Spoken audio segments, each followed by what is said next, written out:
আমরা সকলে জানি যে আল্লাহ তাবারক ওয়া তাআলা দুনিয়ার মধ্যে মানুষকে তৈরি করেছেন, তার একটা উদ্দেশ্য, সেটা হলো এই মানুষ আমার বান্দারা আমার গোলামি করবে।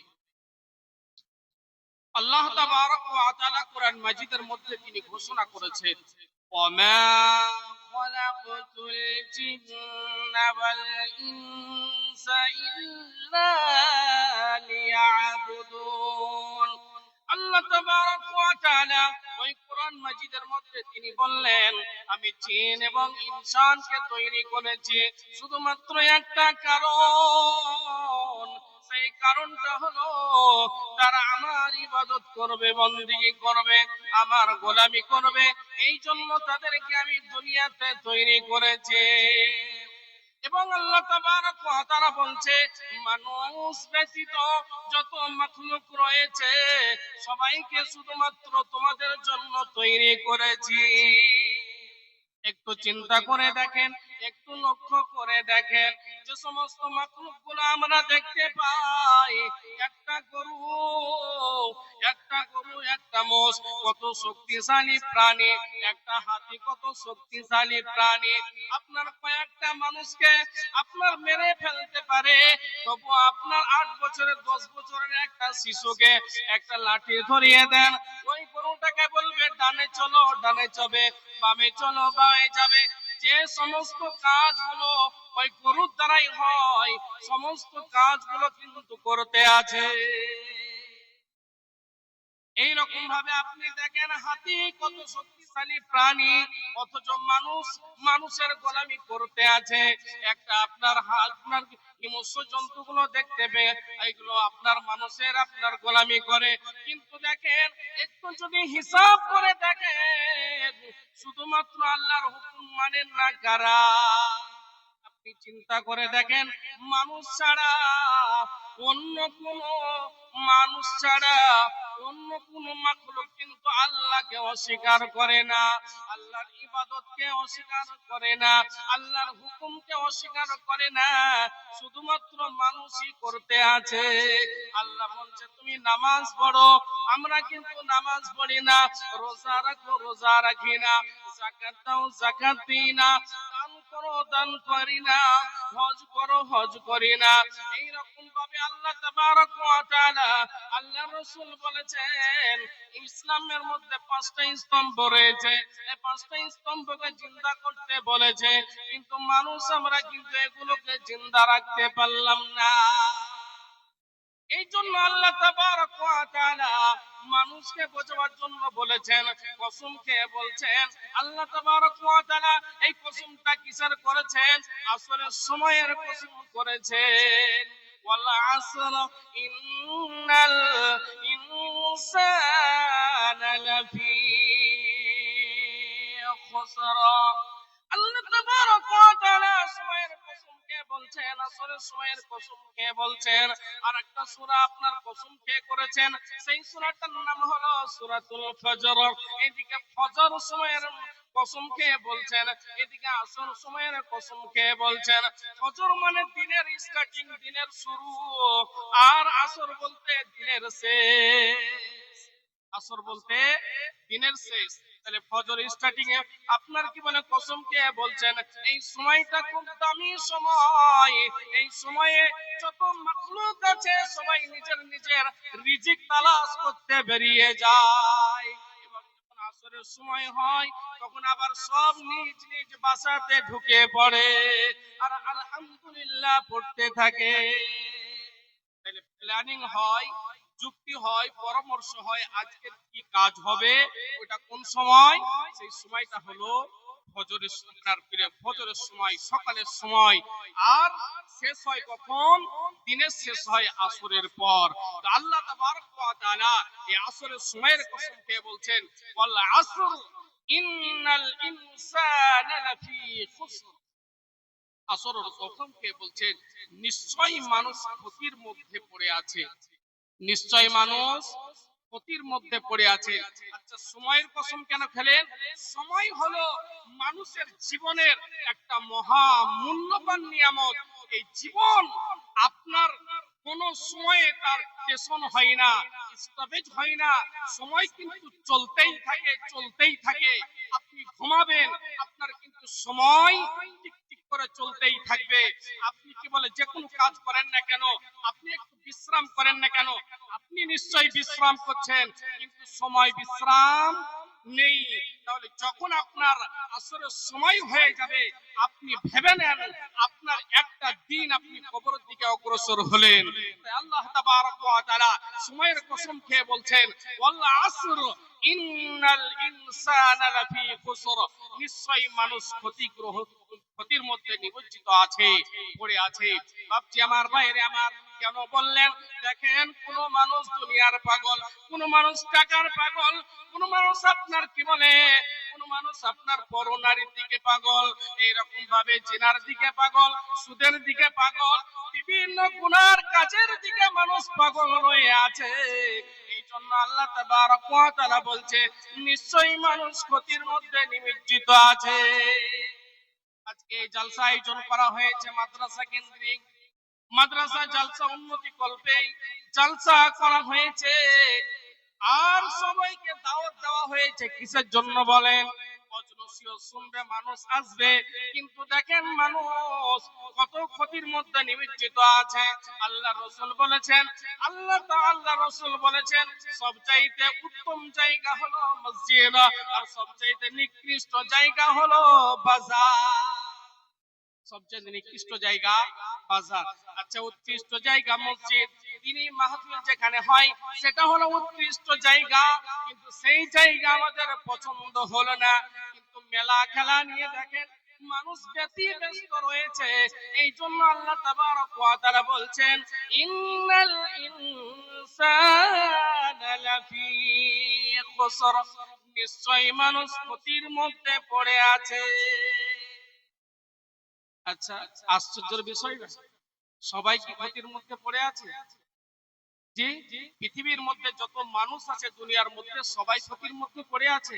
আল্লাহ তাবারক ওয়া তাআলা তিনি নিজেই কথাটা বলছেন। তারপরে আল্লাহ তাবারক ওয়া তাআলা বলছে, দেখেন, ইল্লাল্লাযীনা আমানু ওয়া আমিলুস সালিহাতি ওয়া তাওয়াসাউ বিল হক ওয়া তাওয়াসাউ বিস সাবর। আল্লাহ তাবারক ওয়া তাআলা বলছে, চারটি গুণ যে বান্দার ভিতরে রয়েছে সে কখনো ক্ষতির মধ্যে থাকতে পারে না।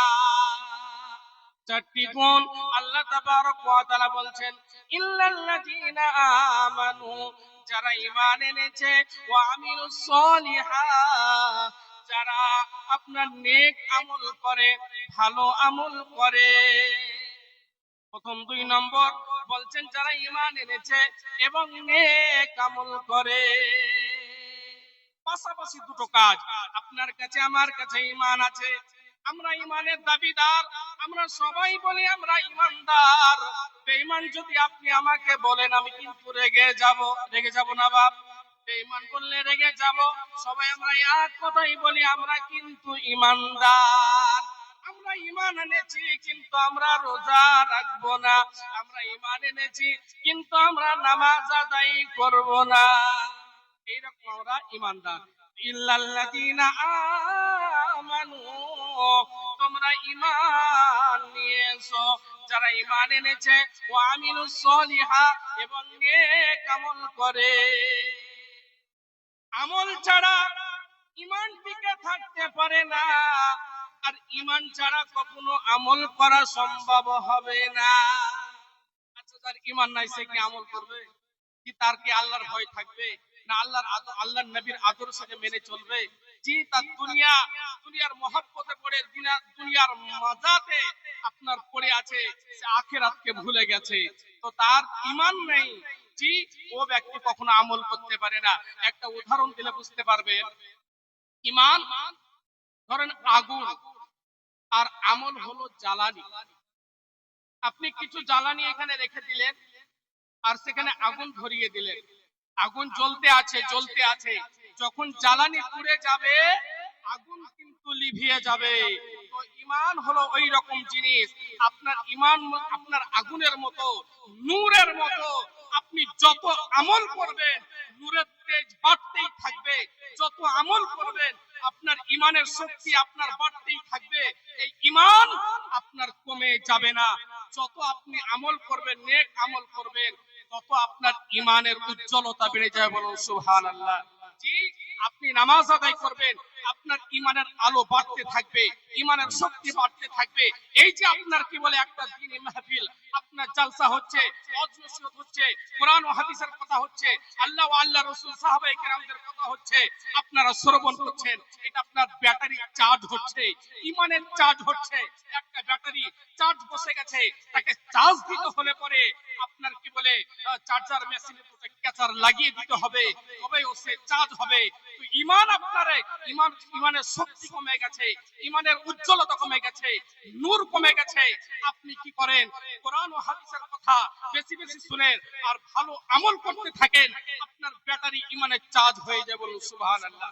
সুবহানাল্লাহ। জি, আপনি ভাবছেন আমি ঈমান নিয়ে বসে আছি, আল্লাহ তো ঈমান দিয়ে আপনাকে দুনিয়াতে পাঠিয়েছেন, কিন্তু ঈমানটাকে তো বাঁচিয়ে রাখতে হবে, ঈমানটাকে তো টিকিয়ে রাখতে হবে। এ কর্তব্য কার? এ কর্তব্য হলো আমার, এ কর্তব্য হলো, এ কাজ হলো আমাদের। যদি আমরা ঘুমিয়ে ঘুমিয়ে আপনার জিন্দেগি কাটিয়ে দিই, তাহলে আখিরাতের অবস্থা আমাদের কি হবে বলেন? এই জন্য আল্লাহ রাসূল বলেছেন, আদ-দুনিয়া সিজনুল মুমিনিনা ওয়া জান্নাতুল লিল কাফির। দুনিয়াটা হলো মুমিনদের জন্য জেলখানা। মুমিনরা কখনো ভালো জায়গা ভাবতে পারে না, দুনিয়াটা তারা জেলখানার মতো মনে করে, আর কাফিররা দুনিয়াটাকে জান্নাতের মতো ভেবে নেবে। জি, কাফিররা কি মনে করে? দুনিয়াটাকে জান্নাত।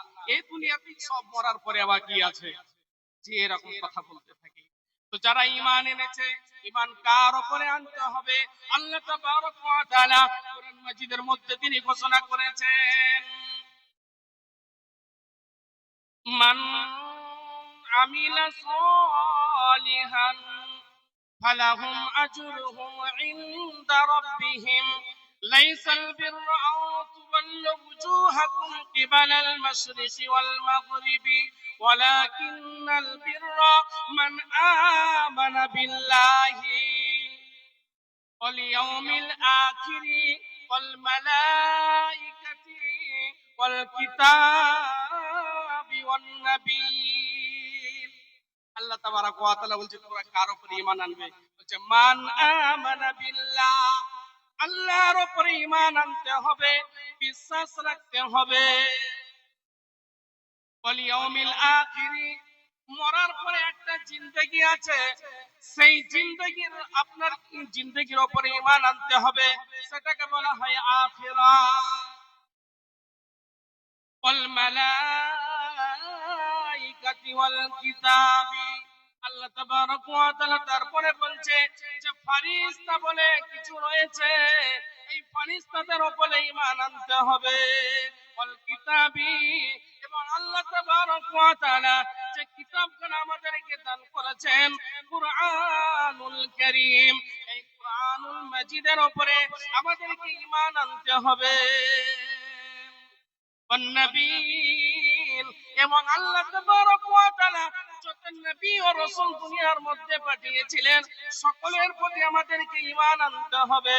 তারপরে আল্লাহ রাসূল তিনি বলছেন আমাদের তকদীরের উপরে ঈমান আনতে হবে, আমাদের ভাগ্যের উপরে ঈমান আনতে হবে। আপনার হাত ভেঙে গেছে, আপনার পা ভেঙে গেছে, আপনার ছেলে মারা গেছে, আপনার জমির ফসল নষ্ট হয়ে গেছে, এগুলো সব আপনার তকদিরে আল্লাহ তাবারক ওয়া তাআলা লিখে রেখেছেন। এর উপরে ঈমান আনতে হবে।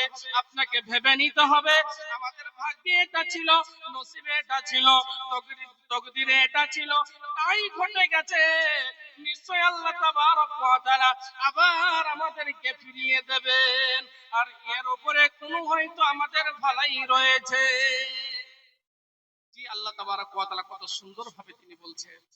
জি, তাহলে 4 নম্বর গুণ, 1 নম্বর হলো ঈমান আনতে হবে, 2 নম্বর হলো আমল করতে হবে, 3 নম্বর আল্লাহ তাবারক ওয়া তাআলা বলছেন وعملوا الصالحات وتواصوا بالحق।